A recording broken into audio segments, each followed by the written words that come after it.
الحمد للہ رب العالمین والصلاة والسلام علی حبیبہ محمد وآلہ وصحبہ اجمعین۔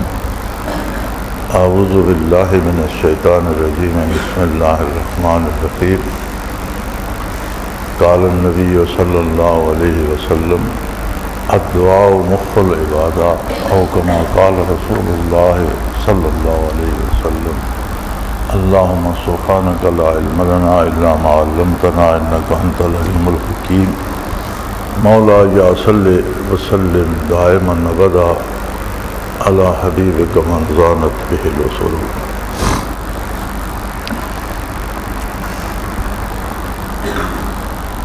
کوئی بھی کام شروع ہوتا ہے تو بہت اعلیٰ مقصد کے لیے ہوتا ہے، لیکن رفتہ رفتہ چیزیں رسومات میں بدل جاتی ہیں، مقصد بدل جاتے ہیں۔ جس مقصد کے لیے محنت کی جاتی ہے یا کام شروع کیا جاتا ہے وہ نظروں سے اوجھل ہو جاتا ہے اور لوگ آسان راستے تلاش کر لیتے ہیں، اور یہ وہ مرض ہے جس نے امت مرحومہ کو حکمرانی کی بلندیوں سے اٹھا کر غلامی کی پستیوں میں ڈال دیا ہے۔ مسلمان کا وصف تو یہ تھا کہ جہاں گیرو جہاں دارو جہاں بانو جہاں آرا، لیکن اب ہم دیکھتے ہیں کہ روئے زمین پر ہماری 55-56 ریاستیں تو ہیں اور کہنے کو حکومتیں ہیں، لیکن ہماری حکومتیں بھی غلام ہیں، اور جہاں حکومتیں اور حکمران غلام ہوتے ہیں وہاں عوام کا حال غلاموں سے بہت بدتر ہوتا ہے۔ اس کی ایک بنیادی وجہ یہ بھی ہے کہ مسلمانوں نے عمل چھوڑ کر ایک آسان راستہ اختیار کر لیا، یعنی دعا کر لی اور کام نہیں کیا۔ دعا کی اہمیت اسلام میں بہت زیادہ ہے، اور نبی علیہ الصلوۃ والسلام کا یہ ارشاد کہ دعا عبادت کا مغز ہے، یعنی حاصل ہے، اس کی عظمت کو ظاہر کرتا ہے۔ لیکن ہر چیز کا ایک مقام ہوتا ہے، اس کے کچھ مبادیات ہوتے ہیں جو اس سے پہلے کرنے ضروری ہوتے ہیں، پھر وہ کام ہوتا ہے، پھر اس کے نتائج ہوتے ہیں۔ تو دعا بھی ایک بہت ہی اچھا، بہت ہی بڑا اور بہت ہی اعلیٰ عمل ہے، لیکن اس کے مبادیات یعنی اس کے شروع میں جو کیا جاتا ہے وہ ضروری ہیں۔ کبھی آپ نے دیکھا کہ کہیں پہلی منزل تو نہ بنی ہو لیکن دوسری منزل بن جائے، تیسری منزل بن جائے۔ بنیادیں ضروری ہیں، پہلی منزل ضروری ہے، اس کے اوپر دوسری بنے گی۔ تو مبادیات جو ہیں کسی بھی کام کے وہ ضروری ہوتے ہیں۔ جس طرح نماز کے لیے وضو ہے، قبلہ کا تعین ہے، کپڑوں کا پاک ہونا شرط ہے، اور اگر یہ ساری چیزیں چھوڑ دی جائیں اور کہا جائے جی یہ فالتو کام ہے، یہ چھوڑ دو، ہم صرف نماز پڑھ لیتے ہیں، تو کیا ہوگا؟ نماز ادا نہیں ہوگی اور بے وضو سجدے کرنے کا جرم سر پر سوار ہو جائے۔ اسی طرح دعا کے بھی کچھ بنیادی تقاضے ہیں، اگر وہ پورے نہ کیے جائیں تو دعا گستاخی بن جاتی ہے۔ نبی کریم صلی اللہ تعالی علیہ وآلہ وسلم نے دعا کا سلیقہ کس طرح سے سکھایا اور دعا کیسے کی جاتی ہے۔ سب سے پہلا معرکہ حق و باطل جو بدر میں برپا ہوا اور نوع انسانی کی پوری تاریخ میں ایک بہت بڑے انقلاب کی بنیاد بنا، اتنا بڑا انقلاب کہ جسے 14 صدیاں بھی پرانا نہیں کر سکیں، اس میں آج بھی وہی تازگی ہے، وہی دمخم ہے اور اسی قوت سے وہ اپنا کام کر رہا ہے۔ مکہ مکرمہ کے چنے ہوئے جنگجو اور شاہ سوار 1000 کا لشکر جرار، اسلحے سے لیس اور ہر طرح کے سامان سے آراستہ، سواریاں موجود، راشن موجود، بڑے بڑے جانباز جرنیل اور جانباز سپاہی موجود۔ اب دعا سے فتح ہوئی، ورنہ ظاہری اسباب تو نہیں تھے۔ اب جب دعا ہی کرنی تھی تو نبی کریم صلی اللہ علیہ وسلم مدینہ منورہ میں، مسجد نبوی میں، حجر مبارکہ میں کہیں بھی دعا فرما سکتے تھے، دعا فرما رہے تھے، انہیں زمین نگل جاتی، آسمان سے ان پر مصیبت نازل ہو جاتی، وہ لشکر تباہ ہو جاتا۔ میدان بدر میں مقابلے میں بھی تو فرشتے نازل ہوئے اور فرشتوں نے بھی کفار کو قتل کیا، قید کیا، تو وہ فرشتے حضور مدینہ منورہ میں بیٹھ کر دعا فرما دیتے تو بھی آ سکتے تھے، لیکن آپ صلی اللہ علیہ وآلہ وسلم نے جنگ کی تیاری فرمائی، لوگوں کا انتخاب فرمایا، جو میسر آ سکتے تھے۔ 313 کا لشکر بنا،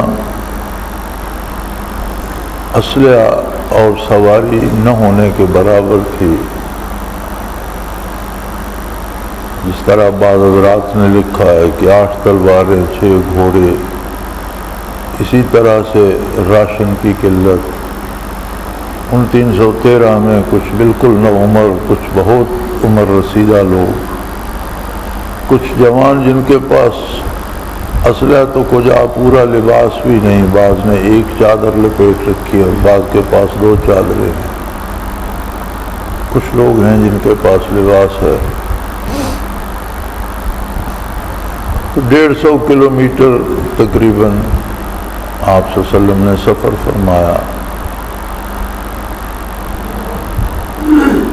اور میدان بدر میں پورے اسباب حرب پورے کیے۔ میدان کارزار میں مسلمانوں کے لیے بہترین جگہ منتخب فرمائی، پانی کے چشمے پہ قبضہ فرمایا، لشکر کو ترتیب دیا کون کہاں کھڑا ہوگا، پہلی صف میں کون ہوں گے، دوسری میں، تیسری میں، کون کس طرح سے حملہ کرے گا، کس طرح سے جواب دے گا۔ ایک پوری ترتیب دینے کے بعد عریش بدر میں جلوہ افروز ہوئے۔ کچھ گھاس پھوس جوڑ کر ایک اونچے مقام پر ایک جھونپڑی بنا دی گئی تھی، جسے آپ کمانڈ پوسٹ کا نام دے سکتے ہیں، جہاں حضور تشریف فرما تھے، سیدنا ابوبکر صدیق رضی اللہ عنہ آپ کے ہمراہ تھے، اور وہ کمانڈ پوسٹ تھی لشکر کو لڑانے کی جگہ۔ تو عریش بدر میں پہنچ کر نبی کریم صلی اللہ علیہ وسلم نے دعا کے لیے ہاتھ مبارک اٹھائے۔ دعا کا سلیقہ یہ ہے کہ جتنے اسباب ظاہری ممکن ہیں جو بندے کے اختیار میں ہیں، وہ سارے اختیار کیے جائیں۔ جو عمل بندہ کر سکتا ہے اس کے لیے ممکن ہے وہ عمل کیا جائے، جو محنت جو مجاہدہ وہ کر سکتا ہے وہ کرے، اور پھر نتیجے کے لیے کامیابی کے لیے اللہ کریم سے دعا کرے کہ جو میرے بس میں تھا وہ میں نے کیا، اب اس سے آگے تیرا کام ہے بار الہ، تو اس میری کوشش کو قبول فرما اور اس پہ بہتر نتیجہ مرتب فرما۔ یہ تو دعا ہے۔ اب ایک آدمی کرتا کچھ بھی نہیں اور کچھ نہ کر کے وہ دعا کرتا ہے،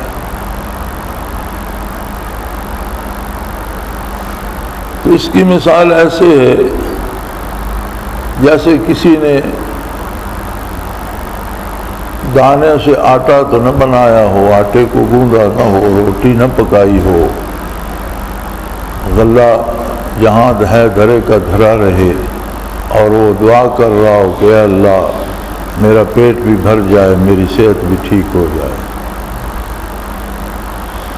تو یہ دعا تو گستاخی تصور ہوگی کہ اللہ نے جو اسباب و وسائل دیے ہیں، وہ غلے کو پیستا، آٹے کو گوندتا، روٹی بناتا، کھاتا، اور پھر دعا کرتا کہ یا اللہ اس روکھی سوکھی روٹی سے مجھے قوت عطا کر، صحت عطا کر، طاقت عطا کر کہ میں کام کر سکوں، تو یہ تو دعا تھی۔ اب جو اس کے اپنے ذمہ تھا وہ تو اس نے کیا نہیں، اور دعا کے لیے تیار ہے کہ دعا کر دو، تو دعا سے کیا ہوگا؟ ایک بڑا نازک، بڑا حساس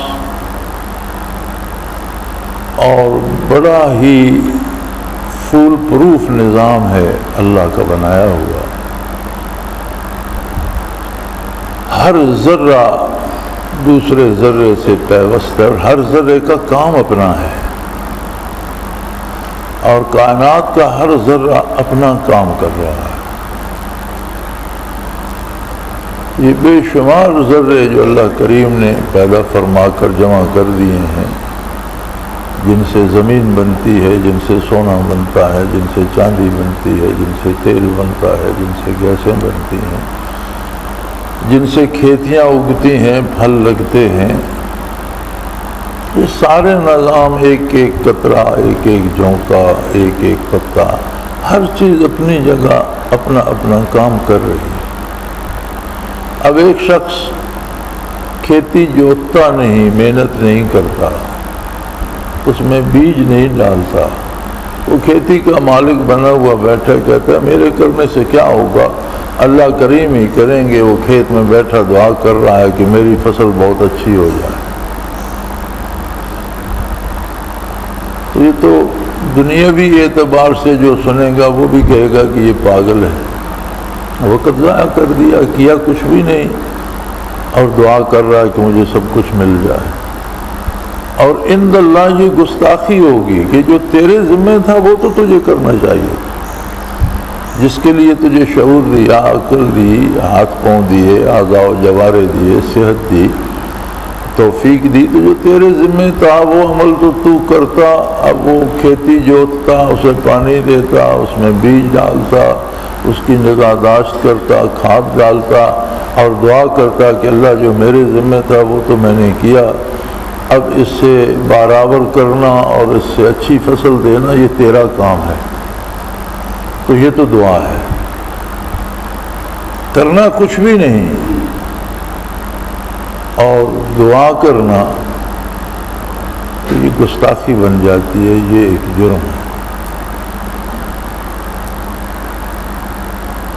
ہم جو کچھ کر رہے ہیں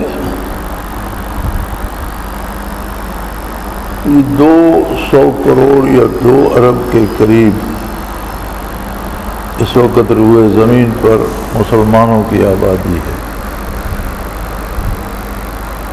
مذہبی اعتبار سے کوئی دوسری قوم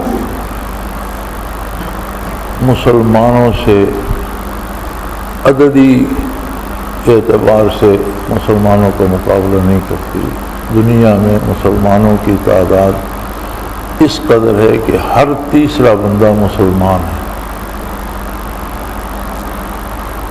6 ارب کے لگ بھگ دنیا کی آبادی شمار ہوتی ہے آج کل، جس میں 2 ارب مسلمان ہیں، اور 4 ارب کی باقی آبادی میں دنیا کے 122 مشہور مذاہب ہیں۔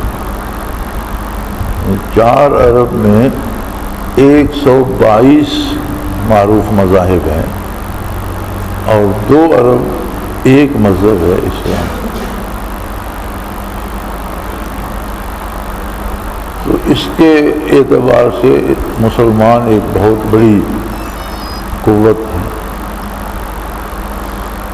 دنیاوی اعتبار سے دیکھا جائے تو دنیا میں جو انسانی زندگی کے وسائل ہیں، ریسورسز آف دا لائف، زندگی کے جو وسائل ہیں، ان کا 80% مسلمانوں کے پاس ہے۔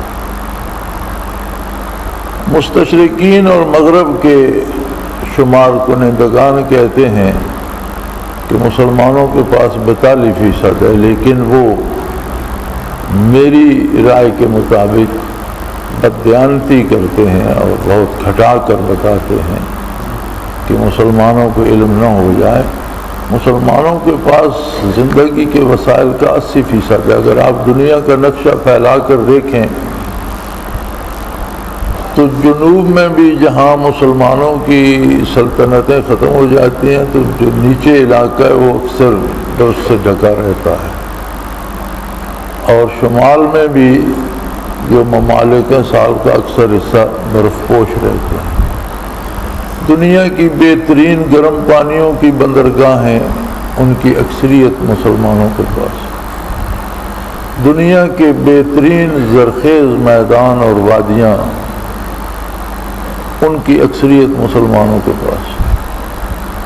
دنیا کے بہترین پھل دینے والے درخت اور جانور گوشت دینے والے یا دوسرے کام آنے والے تیل دار اجناس ان کی اکثریت مسلمانوں کے پاس۔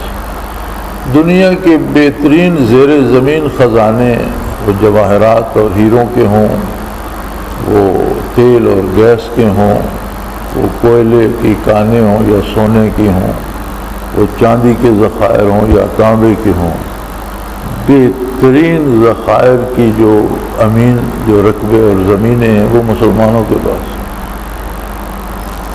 اور مزے کی بات یہ ہے کہ مسلمانوں کی زمین سے، مسلمانوں کے ممالک سے وہ خام مال نکال کر دوسری اقوام لے جاتی ہیں اور اسے فائن کر کے مسلمانوں ہی کو بیچتی ہیں۔ اور عالم اسلام ہے، اس میں 2 طرح کے لوگ ہیں۔ یا تو وہ ہیں جو دعا سے منکر ہو گئے ہیں اور انہیں اغیار کی طرح سوچنا، ان کی طرح جینا، ان کی طرح رہنا بہت پسند ہے۔ وہ نام کے مسلمان ہیں لیکن عملی زندگی میں اسلام کو کوئی دخل نہیں۔ اور دوسرے وہ ہیں جو اسلام کے لیے محنت کرتے ہیں، مسلمانوں کی طرح رہنا چاہتے ہیں، لیکن عمل نہیں کرتے، بس وہ کام سارا اللہ ہی کرے گا، ہم تو دعا کرتے۔ اور بہت کم وہ لوگ ہیں جو عمل اور دعا کے رشتے کو سمجھ کر محنت کرتے۔ اب دنیا بہت سی بدل چکی ہے۔ ایک زمانہ تھا جب قوموں کو غلام کرنے کے لیے لوگ چڑھ دوڑتے تھے، ان کی زمینوں پہ قبضہ کرتے تھے، ان کے ممالک پہ قبضہ کرتے تھے، ان کے وسائل زبردستی چھینتے تھے اور انہیں بھی اختیار کر کے غلام بنا لیتے تھے۔ وہ دور چلا گیا۔ اب جو عہد حاضرہ ہے اور جدید دور ہے، اس میں اس تکلف کی ضرورت نہیں ہے۔ یہ تحقیق کا اور ٹیکنالوجی کا زمانہ ہے، تو جو قوم اس میں آگے نکل جاتی ہے وہ اپنے گھر بیٹھ کر دوسروں کے وسائل بھی استعمال کرتی ہے اور انہیں اپنی بات ماننے پہ مجبور بھی کرتی ہے۔ ان کے علاقے پر قبضہ اس کے لیے ضروری نہیں ہے، وہ حکومت اپنے نام کی بنائے رکھیں، وہ اپنے صدور اور وزراء اعظم بنائے رکھیں، وہ اپنی اسمبلیاں بنائے رکھیں، لیکن انہیں کرنا وہی پڑے گا جو انہیں کہا جائے۔ تو یوں وہ اس زوم میں بھی مبتلا رہتے ہیں کہ جی ہم آزاد ہیں، ہمارا ملک ہے، ہماری حکومت ہے، اور غلامی میں بھی جکڑے رہتے۔ تو عالم اسلام آج کل ایسی ہی غلامی سے دوچار ہے، اور اس کا ایک سبب تو وہ حضرات بھی ہیں جو دین سے دور ہو کر غلامی کے عادی ہو گئے، خوگر ہو گئے، لیکن ایک بہت بڑا سبب وہ بے عمل حصہ ہے قوم کا جو مسلمانی کو اپنائے ہوئے تو ہے لیکن عملی زندگی سے کٹ کر صرف دعا پہ جی رہا ہے۔ ہم جو یہ چھوٹی سی کوشش کر رہے ہیں، یہ جو آپ 15-20 بندے، یہ 50-60 یا 100-200 بندے تشریف فرما ہیں، یہ 2 ارب کا کتنا حصہ ہے؟ 200 کروڑ میں سے آپ کی کیا تعداد ہے؟ آپ کا جو وقت میں لے رہا ہوں یا یہ ادارہ لے رہا ہے یا یہ محفلیں لے رہی ہیں، یہ اس لیے ہے کہ آپ کو عظمت الہی سے آشنا کیا جائے، آپ کے دل میں ایک درد پیدا کیا جائے، ایک احساس پیدا کیا جائے، اور ایک تعلق اللہ کے رسول کے ساتھ مضبوط پیدا کیا جائے، تاکہ آپ میدان عمل میں جائیں اور بہترین کارکردگی دکھائیں جس شعبے میں بھی آپ ہیں۔ تعلیم و تعلم ہے، استاد ہے، تو جو تعلیم وہ بچوں کو دے وہ مثالی ہو اور بچوں کی بہترین زندگیاں بنیں۔ کسی دفتر میں، کسی ادارے میں ہے تو وہاں مثالی کام کرے اور اس ادارے کو کامیاب کرے، وہاں سے تنخواہ لیتا ہے تو کام پوری دیانتداری سے کرے، کاشتکاری کرتا ہے تو اس میں محنت کرے، فوج میں ہے تو اپنی ڈیوٹی پوری دیانت سے اور جان پر کھیل جائے، لیکن اپنے کام میں کمی نہ آنے دے۔ یعنی ایک قوت ملے کہ عملی زندگی میں وہ ایک مثالی آدمی بن جائے، یہی مسلمان کی شان ہے۔ اب اگر اس کو بھی آپ پھیر پھاڑ کر دعا پہ لے آئیں گے، یہاں بھی ایک فضا بنتی جا رہی ہے، اور اب آج غالباً 6 تاریخ ہو گئی ہے، تو کل سے فون آنے شروع ہو گئے، جو 12 تاریخ کو دعا ہوگی تو میں آ تو نہیں سکوں گا، مجھے شامل کیجیے گا۔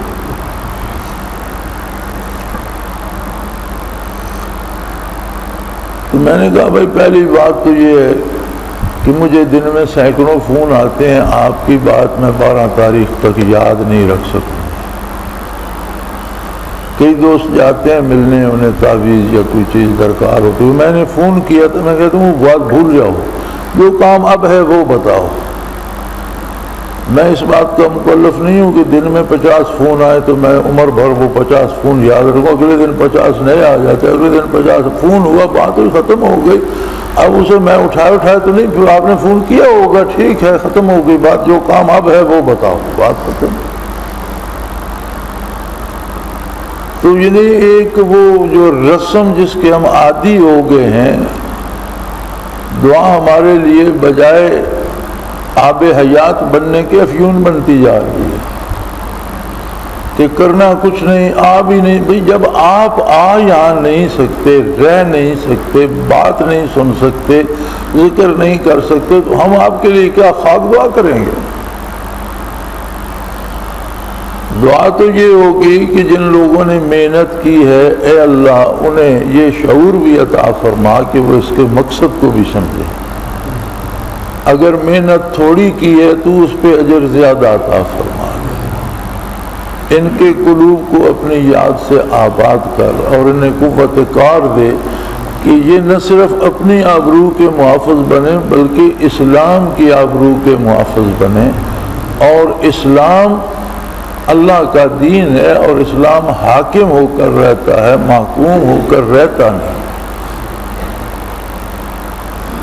اور اسلام کو وہ عظمت نصیب ہو کہ وہ حاکم ہو.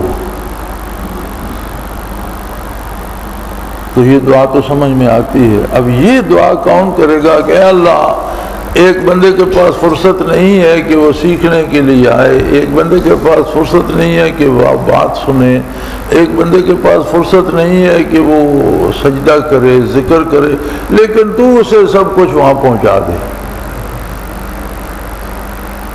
یہ بات میری سمجھ میں نہیں آتی کہ اس دعا سے کیا مقصد ہے اور اس کا کیا حاصل ہے. تو میرے بھائی یہاں کوئی خصوصی دعا نہیں ہوتی. ایک وتیرہ بن گیا ہمارا کہ ہم عمل نہیں کرتے، کام غیر شرعی کرتے ہیں، گھروں کو آوارہ چھوڑ دیں گے، بیوی بچوں کو خرچہ نہیں دیں گے. کہاں جا رہے ہو جی؟ دین کے کام کے لیے محنت کرنے جا رہے ہیں. بیوی بچوں کو کون سنبھالے؟ ان کا اللہ وارث.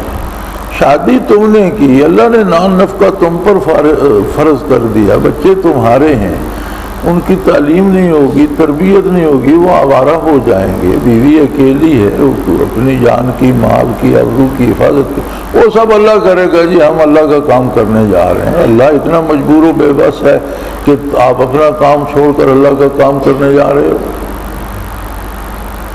پھر وہاں رو رو کر دعائیں کریں گے، وہ کیا فائدہ یہ مکر کرنے کا؟ یہ رو رو کر آنسو بہ رہے ہیں اور دعا ہو رہی ہے اللہ یہ کر دے، اللہ وہ کر. اللہ کو کیا ضرورت ہے؟ آپ اللہ کے نظام کے خلاف دعا کریں گے تو اللہ آپ کے مشوروں سے تو کائنات کو نہیں چلائے گا، وہ تو اپنی مرضی سے اپنی پسند سے چلا رہا ہے اور چلاتا ہے.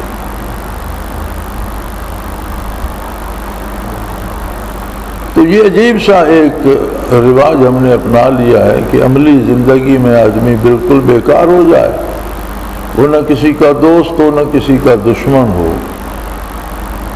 دیکھیں جہاں قبول اسلام شرط ہے، اسلام قبول کرنے سے پہلے کفر سے بیزاری شرط ہے. کلمہ اسلام ہی اس کی تلقین کرتا ہے.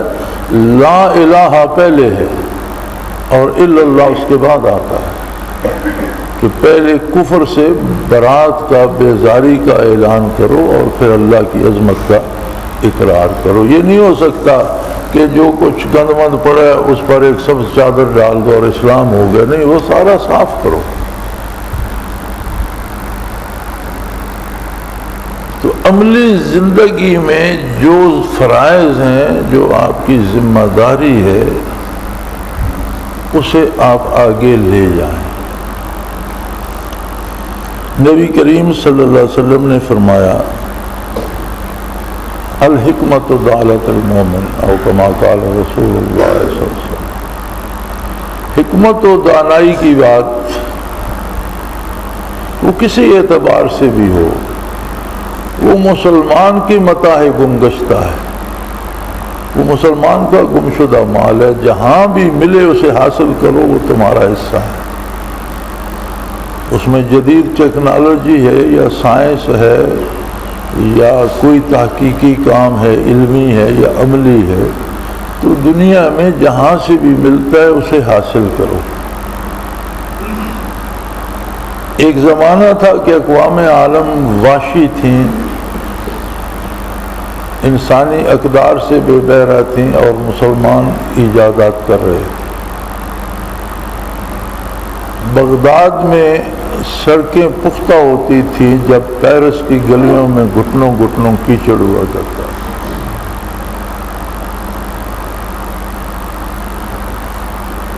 آج وہ جدید ٹیکنالوجی، اس کے لیے محنت، اس کے لیے تحقیق، اس کے لیے ریسرچ، وہ بنیاد مسلمانوں نے فراہم کی۔ اہل مغرب نے اس بنیاد پر چل کر بے شمار ایجادات کی، اسے بہت سے نئے رنگ دیے، اور ہم کم از کم گزشتہ 500-600 سال سے میدان عمل کو چھوڑ کر ایک گوشے میں دعائیں لے کر بیٹھ گئے،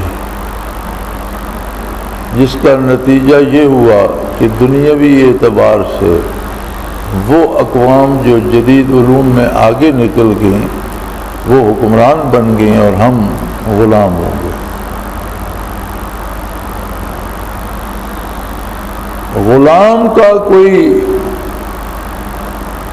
مذہب عقیدہ بھی محفوظ رہنا محال ہو جاتا ہے۔ غلامی ایسی بلا ہے اور مجبوری ہے کہ غلامی میں بندہ ایمان کی حفاظت بھی نہیں کر پاتا۔ عبادات تو چھوٹ جانا ایک عام سی بات ہے، عقائد و نظریات چھوٹ جاتے ہیں۔ تو جب دنیاوی اعتبار سے ہم محکوم و غلام ہوئے تو دین کا دامن بھی ہمارے ہاتھ سے سرکنا شروع ہو گیا۔ تو یہ ایک گوشے میں بیٹھ کر ایک چھوٹی سی کوشش ہم کر رہے ہیں، اگر اسے بھی وہی دعا کے غلاف پہنا دیے گئے تو اس کا مقصد ہی فوت ہو جائے گا۔ ہمارا یہ مقصد نہیں ہے کہ ہم 2000 4000 10,000 اور گوشہ نشین پیدا کر دیں۔ ہمارا یہ ہرگز مقصد نہیں ہے کہ ہم 10 20 25 ہزار اور بیکار لوگ پیدا کر دیں جو کریں کچھ نہیں، صبح شام کھائے پئیں اور سوتے رہیں اور گوشے میں بیٹھے رہیں۔ یہ کوئی مقصد نہیں ہے۔ ہمارا مقصد تو ہے کہ ہم اس 200 کروڑ یا 2 ارب کی آبادی کو اگر صرف 200 بندہ بھی دے سکیں تو وہ بندہ دیں جو جس فیلڈ میں ہے وہاں وہ پوری طرح باعمل ہو، اور کام کو، تحقیق کو، جستجو کو، علمی شعبے میں ہے تو علمی تحقیقات سامنے آئیں، سائنس کے شعبے میں ہے تو سائنسی تحقیقات کو سامنے لائے، جستجو کو سامنے لائے، ریسرچ کرے۔ کسی بھی شعبے زندگی میں ہے تو اس میں نام پیدا کرے اور نوع انسانی کو اس میں سے مستفید ہونے کے نئے نئے طریقے بتائے اور اس میں سے نئی نئی ایجاد کرے، پھر تو کوئی بات ہے۔ اگر ہم نے 10 20 50 100 200 2000 10,000 20,000 بھی ایسے بندے پیدا کر دیے جو باعمل ہوں تو عین ممکن ہے کہ وہ 20,000 اگر ایک ایک بندہ اپنے ساتھ شامل کریں تو شاید کچھ عرصے میں وہ 20 سے 40,000 ہو جائیں۔ وہ ایک ایک بندہ شامل کریں تو وہ 40 کا 80,000، تو یوں یہ بڑھتے ہوئے ایک ایسی قوت بن جائے جو دین کی خدمت بھی کرے، اللہ کی مخلوق کو عدل بھی مہیا کرے اور اللہ کی زمین پر امن کا سبب بھی ہو۔ دین کی سربلندی دین پر عمل کرنے والوں کی سربلندی سے وابستہ ہے۔ جو لوگ دین سے وابستہ ہیں اور جو لوگ دین پر عمل پیرا ہیں، اگر وہ دنیا میں رسوا ہوں گے تو دین کی عزت کہاں ہوگی؟ کہ دنیا میں مقام حاصل کرنے کے لیے آپ دنیا کو کیا دے رہے ہیں؟ زندگی کا نظام اس بات پہ چلتا ہے کہ آپ دوسروں کو دے کیا رہے ہیں، لینے پہ نہیں چلتا۔ سورج طلوع ہوتا ہے تو اس لیے نہیں کہ وہ روئے زمین سے لے کے آ رہا ہے، اس لیے کہ وہ زمین کو کیا دے رہا ہے، روشنی دے رہا ہے، گرمی دے رہا ہے، حرارت دے رہا ہے، اس سے بیج پھوٹ رہے ہیں، اس سے جانوروں کی زندگی بن رہی ہے، نباتات کی زندگی بن رہی ہے، بخارات بن رہے ہیں، بادل بن رہے ہیں، کیا دے رہا ہے؟ اسی طرح آپ اپنے بدن کو دیکھ لیجئے، جو فرمایا گیا من عرف نفسہ قد عرف ربہ، تو اپنے نظام کو دیکھ لیجئے کہ دل سے خون چلتا ہے تو اگر یہ ہتھیلی روک لے کہ بھئی مجھ تک تو آئے، میں آگے نہیں دیتی، تو کیا ہوگا؟ اس سے آگے کا ہاتھ مردہ ہو جائے گا۔ اگر ایک ٹانگ روک لے کہ بھئی خون پر میں ہی گزارا کروں، پاؤں کو خون نہیں پہنچا، جہاں جہاں پہنچتا ہے وہ آگے ڈیلیور کرتا ہے، تاکہ آخری حد تک، جلد تک، نسوں تک، باریک نسوں تک، جہاں تک خون جاتا ہے وہاں تک زندگی ہے۔ کسی جگہ روک دو تو اس سے آگے موت آ جائے گی۔ تو دینی اعتبار سے، قومی اعتبار سے بھی بقا کے لیے ضروری ہے کہ ہم دے کیا رہے ہیں، دین کو ہم کیا دے رہے ہیں، قوم کو ہم کیا دے رہے ہیں، ملک کو ہم کیا دے رہے ہیں، اور انسانیت کو ہم کیا دے رہے ہیں۔ ہم سے کیا مل رہا ہے انسانیت کو، ملک کو، قوم کو، دوسرے لوگوں کو، ہم سے اللہ کی مخلوق کو کیا مل رہا ہے۔ اور اگر ہم ساری زندگی لینے پہ ہی رہیں گے کہ مجھے ملتا رہے تو کسی کو کچھ بھی نہیں ملے گا، بلکہ زندگی جیسی قیمتی دولت کو ضائع کرنے کا جرم اپنے سر لے کر ہم دنیا سے جائیں گے، اور اللہ کریم کے سامنے جواب دینا پڑے گا کہ میں نے تمہیں زندگی تھی، تم نے اس زندگی کا استعمال کیا کیا، کہاں خرچ کی۔ تو میری گزارش یہ ہے کہ کم از کم ہماری اس چھوٹی سی کوشش کو ان رسومات کی نظر نہ ہونے دو۔ اور بڑی واضح بات ہے کہ جو شخص عملاً کچھ نہیں کرتا اس کے لیے کوئی دعا بھی کارآمد نہیں ہے۔ دعا اپنے قاعدے اور ضابطے کے مطابق ہوتی ہے، جو محنت کرتا ہے، کوشش کرتا ہے، اس کا حق بنتا ہے کہ وہ دعا بھی کرے کہ اللہ میں عاجز ہوں، میری محنت میں بھی کمی ہے، شاید میرے خلوص میں بھی کمی ہوگی، لیکن جو کچھ مجھ سے بن پڑا وہ میں کر رہا ہوں، یہ بھی تیری دی ہوئی توفیق ہے، اور اس پر نتائج مرتب کرنا بھی تیری قدرت کاملہ کا کام ہے۔ تو پھر تو دعا سمجھ میں آتی ہے۔ لیکن یہ دعا میری سمجھ میں نہیں آتی کہ آپ 12 تاریخ کو آ جائیں اور 12 کو بڑا رش ہو اور دعا ہو جائے اور آپ کا سارا کام ہو جائے اور آپ گھر چلے جائیں، کچھ بھی نہیں ہوگا۔ ایک رسم ہوگی اور فائدہ انہی کو ہوگا جنہوں نے اپنا وقت لگا کر کچھ سیکھنے کی کوشش کی ہوگی، کچھ حاصل کرنے کی کوشش کی ہوگی۔ دعائیں بھی انہی پر کارگر ہوں گی جنہوں نے دعا کے بنیادی تقاضے پورے کیے ہوں گے۔ دعا بہترین عمل ہے کہ بندہ اللہ سے براہ راست اپنی گزارشات پیش کرتا ہے، بہت قریب ہوتا ہے ذات باری کا، بہت قرب نصیب ہوتا ہے جب بندہ دعا کرتا ہے۔ لیکن یہ دعا دوسری منزل ہے، اس کے نیچے پہلی منزل کا ہونا ضروری ہے، یہ ہوا میں تعمیر نہیں ہوتی، اس کے مبادیات کا ہونا ضروری ہے۔ اس کے لیے جو بس میں ہے وہ کوشش کی جائے، دین کو سمجھا جائے، امور دنیا کو سمجھا جائے، اور ایک بنیادی بات ہر ساتھی یہ اپنے ذہن میں رکھ لے کہ وہ ضرور اندازہ کرے کہ زندگی میں اس نے دنیا کو کیا دیا، آنے والی نسلوں کو، موجودہ دور کے انسانوں کو، انسانی آبادی کو، یا ملک کو، یا قوم کو، یا اپنے ساتھ رہنے والے لوگوں کو میں کیا دے سکا۔ زندگی کا جو ہے کارواں یہ دینے پہ چلتا ہے کہ کون کیا دے رہا ہے اس کو۔